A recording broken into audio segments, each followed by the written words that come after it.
Welcome to the all-new Sports Visions. I'm DJ Jones alongside my good friend and traveling partner Dale Williams. How are you, sir? What's up, player? Hey, man, we are off and running, and boy, do we have a show for you. Of course, going to have opportunity to bring in Coach Jamie DuBose, of course, with Central Red Devils, man, and, of course, coming off a national, or at least a state championship. That's right. It's a different world. We have an opportunity to, of course, hear him talk about that.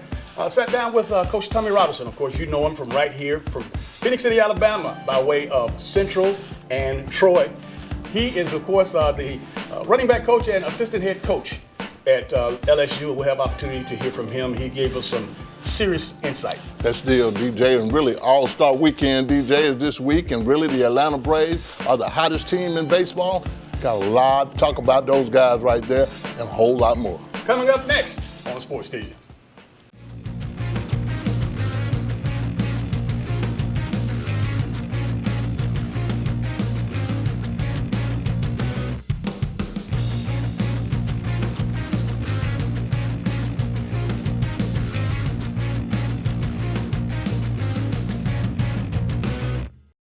People know Aflac, but not what they do. So we're answering their questions. Aflac is auto insurance, right? No. Is it homeowner's insurance? No. Is it duck insurance? Nope. Do they pay me money directly when I get sick or injured? Yeah. Aflac. You got it. You know Aflac. Boom. Get help with expenses health insurance doesn't cover. Get to know us at aflac.com.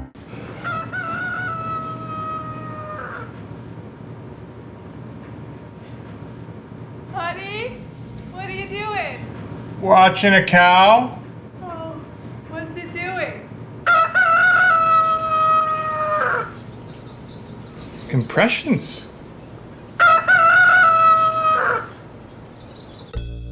Power up your morning with a new 300-calorie egg white grill. Only at Chick-fil-A. And welcome back to Sports Vision. We are joined by the Central High School the state championship Central High School head coach, Jamie DuBose. Welcome to the show. Well, good to be here today. Thanks for having me. Coach, I've been looking at the schedule, but I really want to just give you your congratulations on winning the state championship. Did a great thing for this whole city, and I think people appreciate you a whole lot more now. Well, it was a great thing, but, first of all, there were a lot of people that go in to win a championship. It wasn't about me or one individual person, and, it was a complete effort from the administration of the school, the teachers. A lot of people forget the teachers. The teachers play a really important role in what they do, and the band was instrumental, the cheerleaders, and then, of course, our fans. I've learned to love the fan base here. You got to love a place where there's passion, and in Phoenix City, there's passion. Central High School has a great tradition, and somebody asked me one time, when you go 10-2 and you get knocked out in the state, the semifinals, and people are upset, does that bother you? No, that makes me excited. I'd hate to know I was somewhere where they don't demand winning, and I want the community to still, have high standards, just like our players. We talk to them every day about, winning it. The goals don't change. It's just a different goal this year to get there and win it again, called repeat. So we're excited about the opportunity and looking forward to the year. Well, you mentioned that key word, repeat. And everybody's talking about it, Everybody's seen the players that you have, the development of the players, the 7-on-7 that you do. Talk to us about some of the keys of Central repeating. Well, the key thing is getting back and getting hungry again. Last year's team had that hunger of wanting to win it, wanting to succeed, and we got to handle adversity as a unit. We had to handle it last year in the semifinals. I go back to the semifinal game. We were down 14 in the second half to a Robert E. Lee team that we had beat, handily earlier in the year, and just wasn't playing very well. And our guys really pulled together and found a way to win in the end. So we gotta find a way to get the unit to play as one. We've got to, overcome obstacles during the year. We don't know what those obstacles are right now. No team does. But, we're going to have some adversity set in some way. It may be injuries. It may be something during the year you don't know, but you got to handle it. It could be weather. We've had, hurricanes in the past roll through, and teams have to handle it in situations. So, whatever comes up this year, we've got to try to be able to handle it positively and overcome it. Last year's team did an outstanding job of doing it. And, we haven't had a whole lot of adversity over the last couple of years playing from behind. That's what we've been talking about in the weight room. This morning we talked about 4 quarters, and we really stressed the 4th quarter because our season is more difficult this year at the beginning than it's ever been. We play 2 teams that are state champion type teams right at the beginning, and we may face adversity quick. So if we do, it's going to be exciting to see how we handle it, and that's why I did that. That's why I gave us these 2 tough games, because I want our team to know early, what we're going to do in tough situations, because that way, however we react to it, we still got a whole year to overcome it and to get better. And that's why, you see the Alabamas, the LSUs, the Georgias, the Tennessee, whoever it is playing big games early, is they're trying to find out where their team is and put them in those tough, critical situations in neutral areas. That's where we're playing. Both games are going to be in neutral sites, just as a state championship game. So, we're looking forward to that. I looked at your schedule. You open up with Hoover. You play Cedar Grove, like you said, a team in the Cam Newton tournament that you do every year. Then you got Prattville and Opelika. First 4 games. What's wrong, Jamie? Well, I tell you what, I don't know. Maybe I'm checking myself out, but I'm excited about it. We've done this. I've done this before, and our team. It's the first 2 games. You don't like to say it don't matter. It doesn't matter to getting into the playoffs. It matters to us, our pride. It matters to our season, what we're trying to accomplish. We won the state championship, and as a coach, you're always trying to shoot for new goals. Well, this year we've got a preseason national ranking. So what I'm doing now is I'm trying to tell our guys we're competing nationally. We want to win the state championship. We've got certain goals set out. It's always to go undefeated. Region champs, it's to win East Alabama and to win the state championship. Well, now we've tagged on where we're going to stand nationally. We want to finish top 10 nationally, and that's what we're shooting for right now. Where we fit into there, I don't know. But to be top 10 nationally, we've got to win these 2 big games early. We've got to put ourselves in position to do that at the end, but winning these 2 games early will put us in that. And I love it. Our guys are already excited about it. We've been talking about it in the offseason. The Cedar Grove game's big Alabama, Georgia. That's what we love, when we can play an out-of-state team in Alabama, Florida, or whatever it is, So we're excited about that. And then Hoover, they're the only team in state to beat us over the last few years. They beat us 2 years ago at the Champions Challenge. First game of the year, we had a long rain delay, and they beat us 23-7 in that game. So we felt like we were 7-7 at half, and we felt like we come out after the rain delay and just didn't handle it very well and was flat. So we're excited to go back and try to redeem ourselves in that situation. Well, Coach, I have a cousin that lives in New Haven, Connecticut. He calls every year. He's a Central graduate. He always say, well, how's Central going to be this year? Well, I always tell him, I said, man, Central's going to be good. And, really, they got players galore. They got players galore. But I said one of the biggest things about them is that you're going to hear about these players. You just don't know their names right now. Talk to us about some of the players to watch on your team. Well, you got your guarantees. E.J. Williams is going to be great outside. Tucker Melton, I'm anxious to see how he's going to handle the starting role.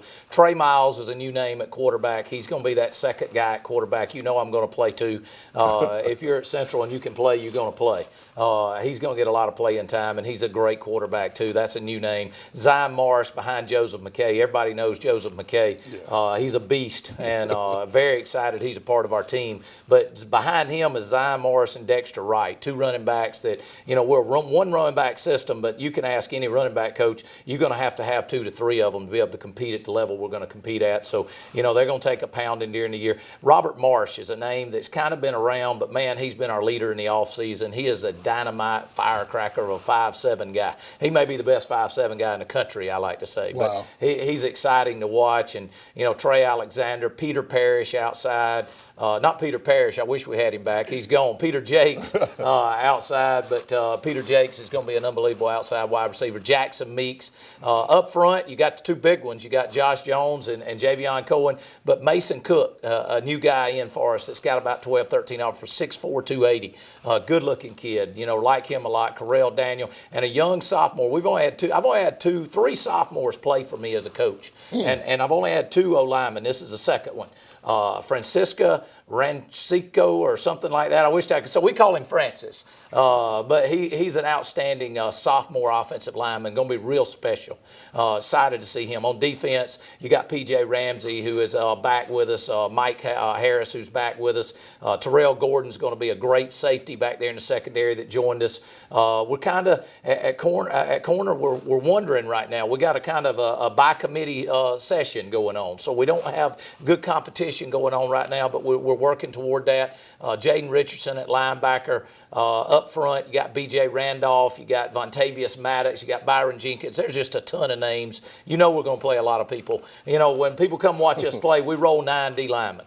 To win at the level we're going to play, you got to have a lot of D linemen. So we play 9 in the course of a game. You know, in the state championship, I think it was 9 to 10, and we're going to play a lot of them again. So our strength of our team is built on our D line and O line. That's where our strength is this year. We've got a lot of guys. And then, of course, on offense, we return 8 guys. Defensively, we return 6. So we got hurt in the secondary a little bit, but we got a lot of talent, and we're excited to see what we got happening back there. Well, Coach, I would be remiss if I didn't mention this, your staff. Oh, God. Talk to us a little bit about your coaching staff. Man, I tell you, I'm very fortunate. We've got a really good staff. We lost a couple of guys to head coaching and coordinator jobs. That always happens when you got some good guys. Everybody comes after them, and I'm all about those guys going on and bettering themselves. So, you know, we lost a few, but we replaced them with some really good ones. You know, Mark Hurts, our defensive coordinator, man, he does an outstanding job of getting them ready each and every week. Just happy to have him be a part of us and what the job he does. And then on offense, we got Ryan Nelson, who's a young guy that does just a great job over on the offensive side. We've been one of the top offenses and defenses in the state of Alabama for the last 4 or 5 years, and you know we expect that every year, that high lofty expectation. Offensively, you know, at wide receiver, Zach Berkland and Justin Albert, 2 great young guys out there. Keith Wicker, an old head that's been around for about 25, 26 years. He's coached a lot of people through Phoenix City. He's at the running back position. Matt Bell and Trip Duke on the O-line, and you know, on defense, we've got the defensive line. We added Demetrius Jackson, who was the head coach at Linden High School, who played for the 2A state championship right behind us last year. So we were able to go out and hire a defensive line coach in Ewan to come in to replace Brandon Hall, who went on to a DC job. And then we got Adrian Lyles and Hayden Stockton, both former defensive coordinators. Brian Eason, another former defensive coordinator at safety. Norbert Sullivan over helping with the corners with Mark Hurd. And you know, we're blessed and excited. Hunter Powell coaches our D-line and our kickers.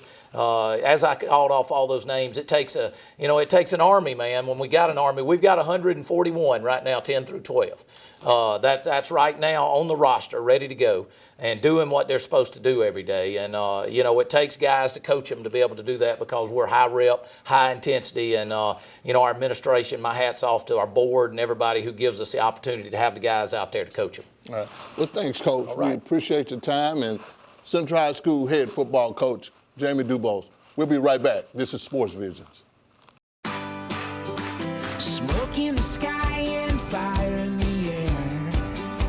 Desire burns between them.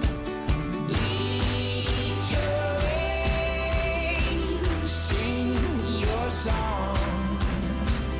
Moving every day, going further on. No matter who you cheer for, we're all fans. Great tailgates start at Academy Sports and Outdoors. Right stuff, low price every day. Should planning your travel be more stressful than staying at home? Of course not. Here at Lumpkin Travel, our VIP service makes traveling easy and fun. Girls Trip! We've helped serve thousands of people and families experience their dream vacation by taking the hassle out of travel. Thank you. We book your flight, reserve your hotel, and make sure you have a stress-free vacation so you can enjoy every moment of it. Thank you. We even help you choose different activities that you're guaranteed to enjoy. And the best part is, we find you the best price at no extra charge for you. Actually, 95% of customers save money and time by booking with Lumpkin Travel. So start thinking about your dream vacation. Wherever you want to go, whatever you want to do, we'll make it happen for you. As easy as 1, 2, 3. Call today or log on and set up your vacation of a lifetime with Lumpkin Travel, your travel agent for life. Welcome back to Sports Vision, Dale. Man, a terrific week. Major League Baseball All-Star Week is usually, this is a traditional thing, man. The Home Run Derby was on Monday. Of course, the All-Star Game Tuesday. We often talked about it not being like it was when we were growing up. We had the great names, but you know what? I think it's favoring back to, people are falling back in love with baseball because there's so many great young stars. Young stars, DJ, the Mike Trout, the Ronald Acuna Jr.'s, man. I mean, the home run ball is back in baseball, and I mean, really, it's a number of home runs being hit this year. So really getting the fans excited. Everybody's loving baseball again. And, I love the fact that the Braves are playing really, really well. I mean, of course, they're here at the All-Star break, man, almost 6 games up in their division. However, it seems like the young players that have been producing, they're just getting better and better and better. And, man, it's scary to think about what these Braves can do when these guys do get some years under their belt. I mean, really, DJ, the youth movement is definitely on with the Atlanta Braves, and really all these guys, really average age, 23 years old, DJ. I mean, 6 games up in the NL East, hitting home runs left and right. Ronald Acuna Jr., an all-star again. Freddie Freeman carrying the Braves, DJ, in every offensive category. Mike Soroka, their youngest pitcher, he's doing very well. Josh Daniels, they spent a boatload of money on Josh Daniels, but he's delivering, DJ. And then, you find this kid, Austin Riley, down in the farm system. He comes in and brings a big spark to the Atlanta Braves. McCann is back. The Braves have a nice squad, DJ. From 1 to 8, the Atlanta Braves can compete anybody in Major League Baseball. I really admire the job that the manager, the skipper, of course, Brian Snitker, he has done a tremendous job. And again, we oftentimes talked about you having that many young guys. Some of those guys last year, and even this year, not old enough to. This is the first time away from home. And yet and still you have this rigorous schedule, and of course you have to maintain your discipline and focus to go in and out of these different regions of the country. And of course you got to eat right, and you got to do the things, man. I'm sure that this guy, he deserved to be paid another contract. Really, Brian Snitker has done a great job. Again, he is a player's manager. The guys love him. He's a grinder. They practice every day. They practice hard. He's down to earth with these guys. The Braves have assembled a great group of young guys, DJ. But one of the other things, their organization seems to be right up top right now. Taking the whole team to the All-Star game, I thought that was real big. Because really, the Braves could have put at least more than 3 players in the All-Star game, DJ. They had 7 finalists that really ended up being almost all-stars. But I think one of the biggest things, the front office piece has been really big, DJ. They've been doing a great job with that. Absolutely. And again, this is a part of it that I think that don't get a lot of credit. It flies under the radar, but I think it's huge, the fact that they brought one of the greatest Atlanta Braves players of all time, Chipper Jones, into the fold, as well as Andruw Jones. And then these guys work with these players during spring training. I'm sure they have an opportunity to counsel them during the season. And you know what? Having some guys that are not too far removed from the game that have an integral part in your organization, that means a lot. That means a whole lot, DJ. And really, you can hear all the coaches talk about the players love to come to work. They're always there. They're working hard. The coaches are working hard. It's nothing like a great organization like the Atlanta Braves running that smooth, and really their farm system is getting better and better. They got players everywhere, DJ. Even though they might have a little problem with pitching, DJ, you would not know it by them being 6 games up on the Phillies, the Mets, and the Nats. We talked again a little bit about the Major League Baseball All-Star Game. It will be, of course, it was in Cleveland. However, at the date of this taping, the game was not played. So obviously we can't give you the details. However, going into with all the pageantry deal, being in Cleveland, I know that Cleveland is a city that a lot of people, when you think about losing or you think about not being productive, but this is a beautiful city with a lot of great fans. Great fans, DJ. It's a blue-collar city, DJ, and really they're not known for a lot of championships, but the Cleveland Indians have been playing very well over the past few years. Again, everybody's looking forward to the Cleveland Browns and everybody getting ready for football season. But Cleveland is a great town, DJ. But really, next year, DJ, the All-Star Game's going to be in Atlanta, Georgia. That's a good time for us. That's big. As well as you. All right, we're going to take a short break. This is Sports Visions. Cut. Welcome to Moe's! At Moe's, we've always been real Southwest. And we're proud of it. It's in our name, after all. And we've always been real people, using real Southwest flavors, making real Southwest eats. And we've always built every burrito right on the line, fresh. just for you. Real, fresh Southwest. Welcome to Moe's.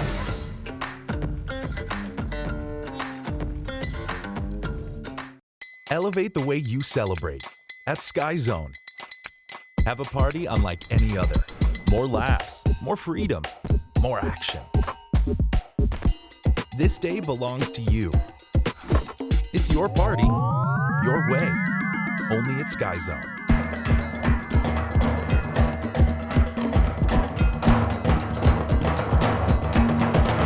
Call or visit us online today. We'll take care of the rest. Welcome back to Sports Visions. We're proud to have one of the Bi-City greats. Of course, back in the day, these kids don't know us, Coach. But anyway, they don't know us. Without further ado, the running back coach and assistant head football coach of LSU, Mr. Tommy Key-Man Robinson. Welcome to Sports Visions. Thank you. Thanks for having me here. It's always a pleasure, man. I guess the last time we sat down was a couple of years ago. Oh, yeah. We were actually down on the banks of the Chattahoochee there at the Courtyard Marriott. And you know what, man, 30 years you got in this game, over 30 years. Over 30 that you've been coaching on the collegiate level, the professional level, and you started out on the high school level. Why don't we go back in time and just bring everybody up to speed as to that process or that particular. Oh, yeah. I started on the high school level. When I got done playing football, I knew I wanted to coach and had an opportunity to go down to Pensacola, Florida. Started out there coaching. Had a chance at my first game was at Woodham High School. Coached the first game, you play at Escambia High School. They got a little running back named Emmett Smith. So I had a chance to start out down there. Then the very next year I came here to Central. And that's when things started for me. Spent 3.5 years here at Central and wanted to go to the college level. And I had an opportunity to go down to Troy, my alma mater, and be back then it was called restricted earnings coach. And went to University of Arkansas and as a graduate assistant, and things just started falling in place from there. Had a couple of stints at some school, went on to have opportunity coaching the professional ranks for a couple of teams and kind of back and forth. So now I'm here at LSU and sitting here with you, man, now. Yeah, man, I tell you, man, it's been a tremendous journey since you were a Red Devil, of course, an outstanding player there, as well as Troy. But, this is the question that I have. Obviously back in our day, obviously we old school. The millennial athlete today is a lot different than when we coached it or played. But how do you coach? What's the difference? What's the biggest difference you now coaching on this level and how we grew up? Well, when we came up, you with Coach Davis and me with Coach Trey, whatever the coaches said, that was the gospel. That was it. And coaches can coach as hard as they wanted to, and kids would just keep their head down and didn't say anything, just went out and worked harder now. But now it's changed, with all the social media and all the build-up and all the hype that these kids get now, they become a little entitled, if you will. So when we get them on campus, we have to go through what we call a de-recruiting process. We got to get them back down to earth. Because when they come in, they are so high, their build-up is so great. So we got to bring them back down to earth and get them back to the point, get them cultivated to the point we can coach them like Coach Wallace Davis coached you and Coach Wayne Trey, coached me, and get them back to that point. But it's a process. And believe it or not, the parents tried to get a lot more involved now than they ever did before. Coach, in addition to that particular situation, when you talk about all of these agencies and these ratings and these systems and these stars, and again, I guess that's part of the reason why they come on campus feeling so entitled when you're a 5-star kid or you're in the top 50 or you're the top 10 or whatever it is that they have. The thing about it is that recruiting is your lifeline. That's your blood. Right. That's what college football is all about. And everything. If you don't get the kids to play, because obviously, that's what obviously keeps your jobs. Right. My thing is, how in the world do you go into the homes of parents? Mm-hmm. And I know you have to do this a lot, but if you got a kid on campus, that's already, maybe he's not, an upperclassman yet, but he's playing and he's doing well. And then you got to go in and get the next 5-star, the same position. Right. How in the world do you do that? I know that some coaches has done it well. Obviously, Nick Saban has done it for a long time. And how do you approach that? Well, now it's no longer a 4-year deal. It's more when you get an athlete like that, it's going to probably be a 3-year process. So the one thing you have to do, the one thing that's important to me is I gotta have this kid as close to graduating from college as possible within 3 years. And because the good ones are probably gonna stay 3. They're 3 and done. So when you go in that home, you tell, well, this kid's going to be here. You recruited 2 5-star left. Well, that kid's going to be here for 3 years. And when you get there, he has 2 years left, and so the process continues. But one of the things you gotta let the parents know. The parents have to know that you had a kid's best interest at heart, and you're gonna give that kid a chance to graduate or come as close as possible within 3 years. And there's a lot of other pitches that you use, but you're absolutely right now because of all these.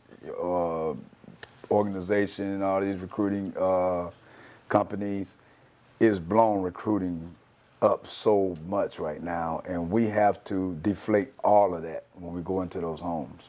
Another part of our old school recruiting is that once upon a time the coach would come into the area of a prospective prospect, and he might get in touch with some letterman or some of the boosters in the area. Right now, that game has changed. You guys get in and out, and nobody even know you're in town. Well, you can't. You got to be so careful with that. I know, you being at coming from University of Georgia, and here in Phoenix City, Columbus area is it's tough because there's a lot of great players in this area, in the Bi-City area. But you can't. You got to be very, very careful with it, and. You just got that part you have to stay away from because the NCAA is really coming down hard on us and trying to make everything an equal playing field, if you will. So, some schools, boosters are stronger than others, but they're trying so hard to make it equal, so you got to stay away from that stuff. Coach, I know another thing that has changed is the money, finance as far as the coaches. I mean, you got defensive coordinators and offensive coordinators making over $1 million now, and I know when you started out way back when, it was nowhere near that. The head coach didn't make that kind of money. I'll tell you what, the first full-time job that I got in college, I made $20,000 at Utah State, and they gave me a raise. $5,000. I made $25,000. I was like, oh man, I'm doing good here. And I remember being at the University of Arkansas. I was a graduate assistant, and I was working with a guy named Houston Nutt. I remember. And Coach Nutt was making $48,000 at that time. Wow. I said, boy, if I can ever get to that, if I can ever get to the point where I can make $48,000. But yeah, it has changed. Everything has changed. They're paying coaches. They're paying coaches a healthy salary, and with that comes expectation. So you're expected to do the job. There's a lot of hours involved. It's a lot of stress on your families. You got to have a wife that, if you're married, that understands.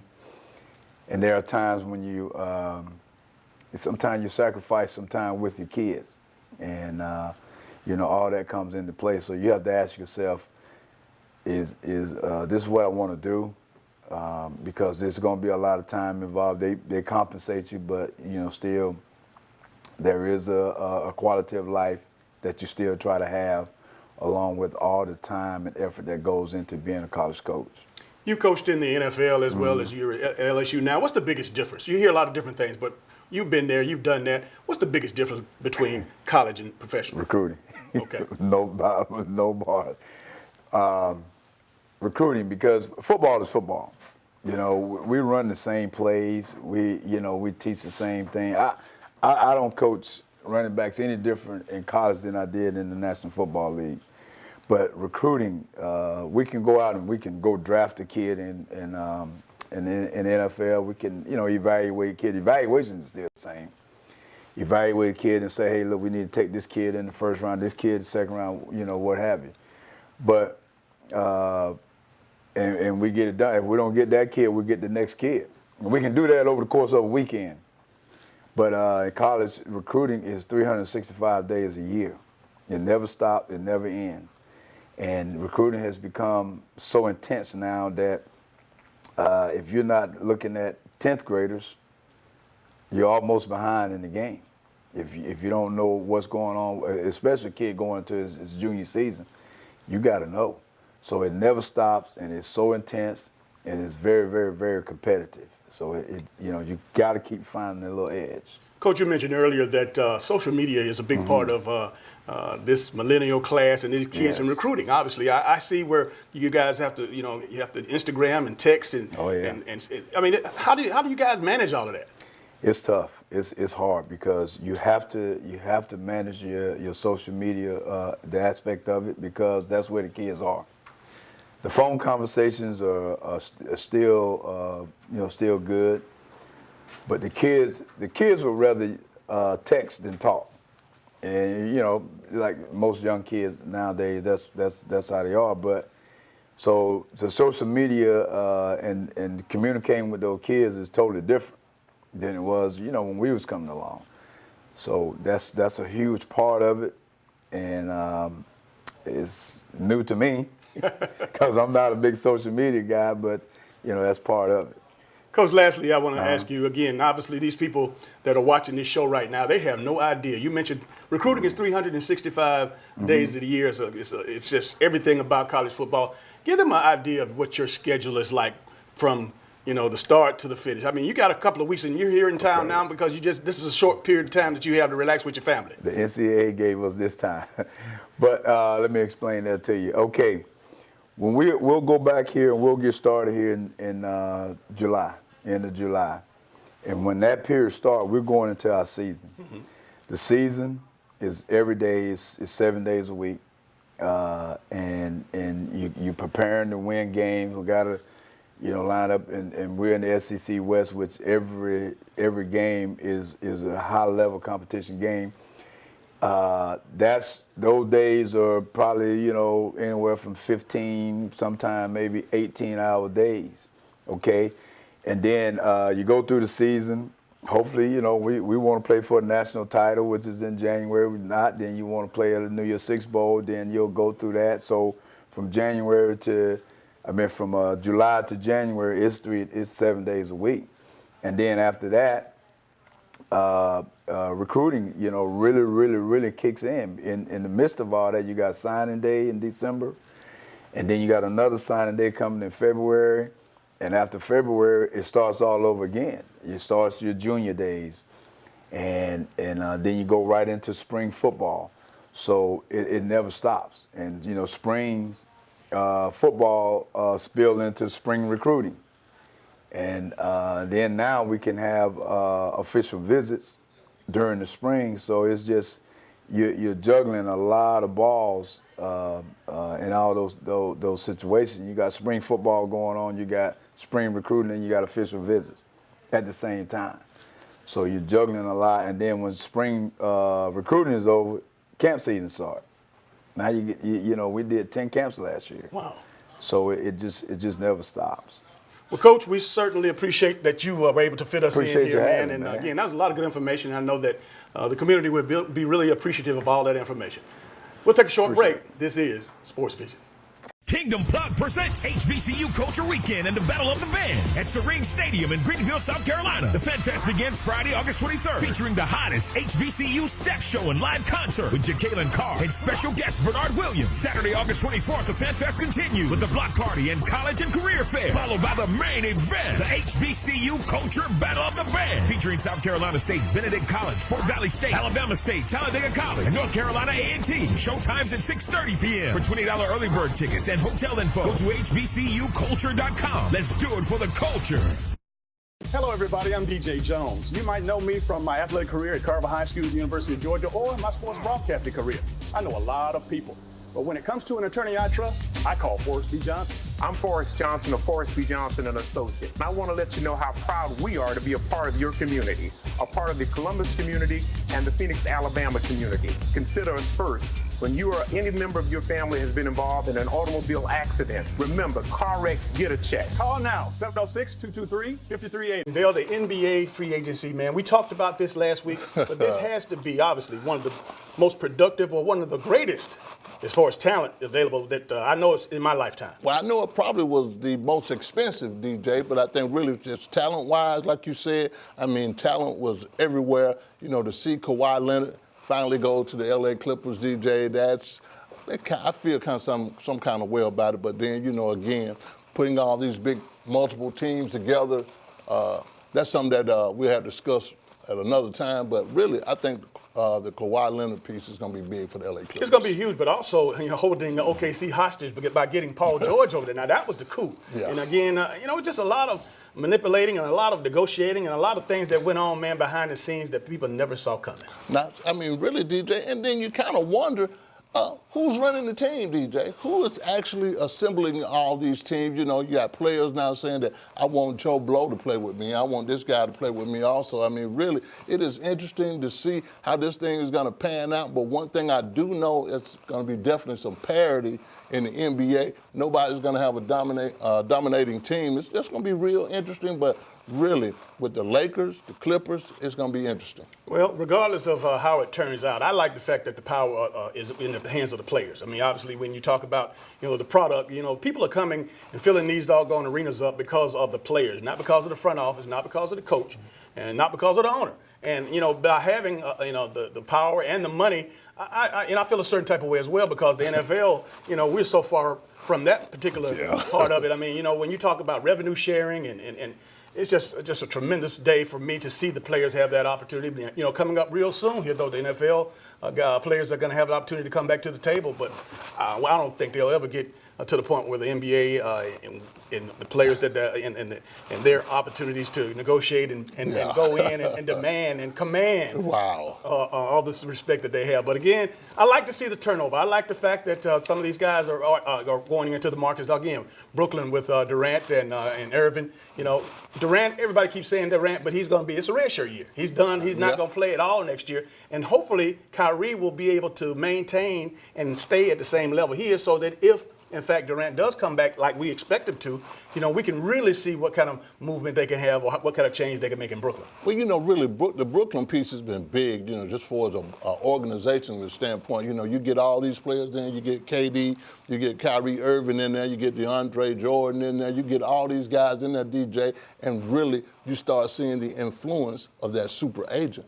Rock Nation did a great job with Kevin Durant and Kyrie Irving. These guys, they already knew that they were going to play together. I think really just for us having that kind of ownership, that kind of organization, building Brooklyn back to really, nobody even going to be talking about the New York Knicks anymore, DJ. So, you got the Brooklyn Nets in town. They're doing some great things, but it's going to be very interesting to see how that parity plays out in the NBA. And parity indeed. Of course, out in L.A. where you got, this is the land of the stars. Obviously, with, the decision for Kawhi to go, of course, with Paul George over to the Clippers. Right down the hall, you got, of course, AD just came in town to hang out with LeBron James. And you saw as soon as Kawhi made his decision, the Lakers went ahead and filled out their roster. They added Boogie Cousins and, of course, the likes of several other players. So, you know what? It's going to be interesting to see how that pans out. That rivalry now in the same building. Believe me, a lot of people don't realize these two teams, their facility is based in the same building. Staples Center, and really that's interesting in itself. But really, I guess that's the formula now, DJ. You got to get your 3 maxed out players, and then you start getting these old-time free agent guys that you can probably sign them for about $1 million, $2 million a year. Put all of them together, assemble you a great team, and go win a championship. Pat Riley showed, of course, that he still has his savvy, and of course, he still has his thinking cap on. Was able to acquire Jimmy Butler in a sign and trade, and now they're talking about possibly Russell Westbrook joining Jimmy down with the Heat. And again, we got all kind of stuff going on, man. Man, I'm gonna tell you something about this contract piece. What is a contract, DJ? Because it seems like you can get out of them anytime you want to. You can go to any team you want to. Really, I like the free enterprise of the NBA. players being able to go where they want. If they don't want to be traded, they don't have to be traded. I think really the powers that be really didn't think all this was coming, because a free agent right now is definitely a free agent. I'm really happy for Al Horford. Of course, we saw him in Atlanta for a lot of years. Of course, the 2 national championships at the University of Florida. But him, having the opportunity to go and play with some young guys that have a lot of potential with the Sixers. Right. That could be the start of something big. I think so, DJ. I think really that's a great move for Al Horford to go to the 76ers, and the 76ers don't lose that much with the Jimmy Butler piece going to Miami. I think with Al Horford, I think they're going to be right back in it. They're going to be right back in it along with the Milwaukee Bucks. But I do know this, that Al Horford is a good guy in the locker room. He's going to do a great job for the Philadelphia 76ers. And these guys not going away either, DJ. And one other unsung hero out there is Kemba Walker. I mean, again, it blows my mind that Michael Jordan did not keep him there in Charlotte, because he has done a tremendous job on and off the court. He's big in that community, and he has been one hell of a player for the Charlotte Hornets. But he's a Celtic now, and I'm sure he's going to probably take the Celtics to the next plateau. I think he's going to try to take them to the next plateau. But really, the Celtics, they have a great nucleus of players that are back. And, the Tatum kid, that they got at Duke for years. I mean, these guys are going to be very integral parts of being in the East also, because really now you got, like you said, the Celtics, they got a good team. They're going to have a good team, and I think Kemba Walker makes them better. They don't lose much with the Kyrie Irving piece, where, all the locker room stuff, and him not just, not playing up to par. When I say up to par, the Boston Celtics kind of style of par. But I think they're going to have a good team, DJ. All right, we'll take another short break. This is Sports Visions.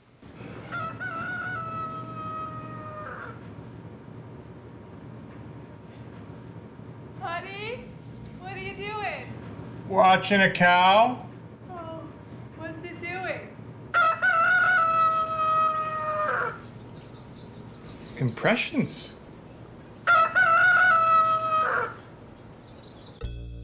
Power up your morning with a new 300-calorie egg white grill. Only at Chick-fil-A. People know Aflac, but not what they do. So we're answering their questions. Aflac is auto insurance, right? No. Is it homeowner's insurance? No. Is it duck insurance? Nope. Do they pay me money directly when I get sick or injured? Yeah! Aflac! You got it! You know Aflac. Boom. Get help with expenses health insurance doesn't cover. Get to know us at aflac.com. And welcome back to today's final segment of Sports Visions. And, man, a tremendous show, boy, I tell you. But, this might be coming out of just the second show of the year, man. But we've had, of course, LSU's assistant head football coach, Key Man. That's right. And we've had Central State Championship coach. Hey. Well, we good. Jamie, man. Hey, we good on this side, then, player. Yeah, well, coming down the pike, though, realistically, man, we got, of course, SEC Media Days, and that's the start of our season. That's right. Going up to Birmingham, and, and it never stops. Yeah, and this is a great opportunity for us to talk to the head coaches as well as their best players, and we'll get a good understanding of what to expect in the upcoming season. I mean, great understanding, DJ. Really, we get to meet and greet with the whole SEC nation, DJ. And like you said, it officially kicks off football season in the SEC, and really for talking to the fine bombs of the world, Tony Barnhart, players from everywhere, your big Swagoo, I'm sure we're going to see him. We're going to see a lot of people there, and really the SEC does a great job. Over 1,000 media credentials will be handed out. We already know that, and they set a record each year. And don't forget that you can catch the Sports Visions radio show. We'll be on Radio Row, of course, on Monday, broadcasting live. And again, we'll have the opportunity to bring back a number of interviews as we sit down with some of the coaches and some of the insiders of the SEC. That's going to be big, DJ. The Radio Row piece, man, we did a great job with it in Atlanta last year. This time it's in Hoover, but really just a walk-up interviews that you get, DJ. Just being in the right place at the right time. Don't forget, we got our Sports Visions, the magazine, due out on September the 2nd. That's Monday. It's Labor Day. And I'm telling you right now, this is the hottest magazine that we have all year long. That's right. Of course, we thank you, a lot of the advertisers, a lot of the sponsors that help us put this together. I mean, really, man, we really appreciate it. This is the 4th year of the Sports Vision, the magazine. We have a lot of sports content from the SEC office, from all around the country, NFL, high school football, and a whole lot more. Well, that's going to do it for all the time we have for today's show. For Dale Williams, I'm DJ Jones, reminding you to keep your eye on the ball. Have a great week.